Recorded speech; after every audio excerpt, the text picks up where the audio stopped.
Hello there and welcome back to the channel. My name is Tom Marshall. Thank you very much for watching. Please remember to like and subscribe. It helps a great deal. Question for you. Is AI good or bad? Should it be used as a tool, or is it the be all and end all? We're going to get into it. Today we're going to be reviewing the film Mercy, starring Chris Pratt and Rebecca Ferguson. Let's get into it.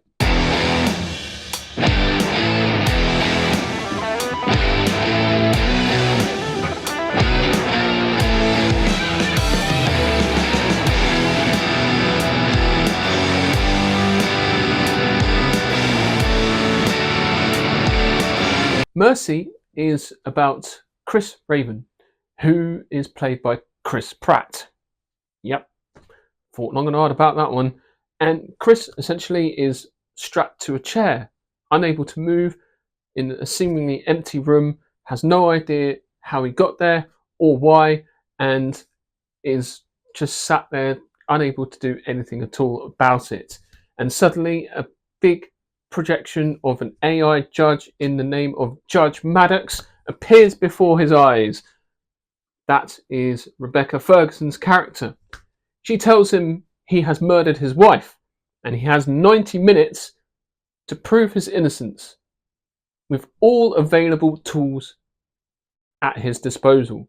So things like all the security cameras, phone cameras, all the files related to the case, all the computer digital stuff that is stored up in the cloud, he is able to use to help prove his innocence.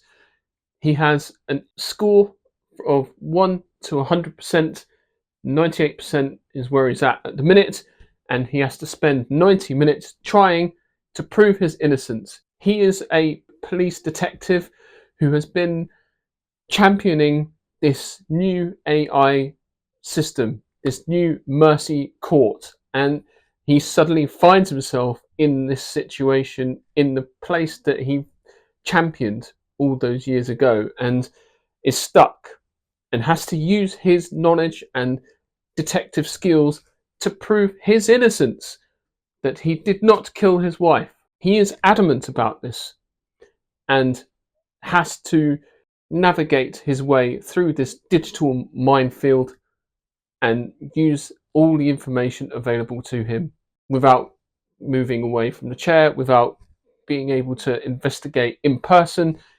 He has to use what he can access. As I was describing that story to you, probably couldn't help but wonder, I've seen this film before. And you'd be right. Yes. The Fugitive, Minority Report, all very similar kinds of storylines where the protagonist, who's either like law enforcement or doctor or something along those lines, has to prove his innocence and go on the run from the law. And it's exactly the same storyline, essentially. So, and they're better films in my opinion, especially Minority Report. Like, Tom Cruise is there, he has to analyze all the information that the precogs are feeding him onto the screen, and essentially Chris Raven is doing a very similar thing. Instead of it being a human computer, it is a artificial intelligence computer that is basically feeding him all this information for him to analyze and go through and use his skills as a detective to decipher the crime scenes and the evidence and all that sort of stuff. So it's a sort of classic sort of trope that we have seen many times before. And yeah, like I said, I think The Fugitive and Minority Report are actually better films, in my opinion. I couldn't help but think that when the creators were writing this film, I couldn't help but think they were sat in a room chatting amongst themselves and thinking, I wonder what's the it topic of conversation going on at the moment. What is trending? I know, AI. They, the problem is it's so talked about, and everyone knows and has done countless millions of stories about AI. And the market for these types of stories about computers taking over the world have been done a million times before. James Cameron warned us about AI in about 40 years ago. It's, we've seen it all before. That's all I'm saying. We've seen this kind of stories all before. We know the warnings, but they are coming from a slightly different angle. They are saying that essentially, yes, we have AI judges in our world, in the world of mercy, but we still need the human angle and the human element to it, which kind of solidifies the story in some way. They kind of have to have Chris Pratt's character in there to drive the story forward. Otherwise, if the AI was this powerful, it would have been able to decipher this anyway within seconds. But in order to push the story and to have a story, Chris Pratt, here we are. So there are many sort of aspects of this that is just plot driven and convenience, and oh, he just so happens to have this ability to be able to go through all these different aspects of like CCTV and knowing what to spot and all. It's just seems very convenient and neatly tied up in a bow. One thing that I would add is also the way they switched from screen to screen to screen to screen, or hologram to hologram, or whatever you want to call it.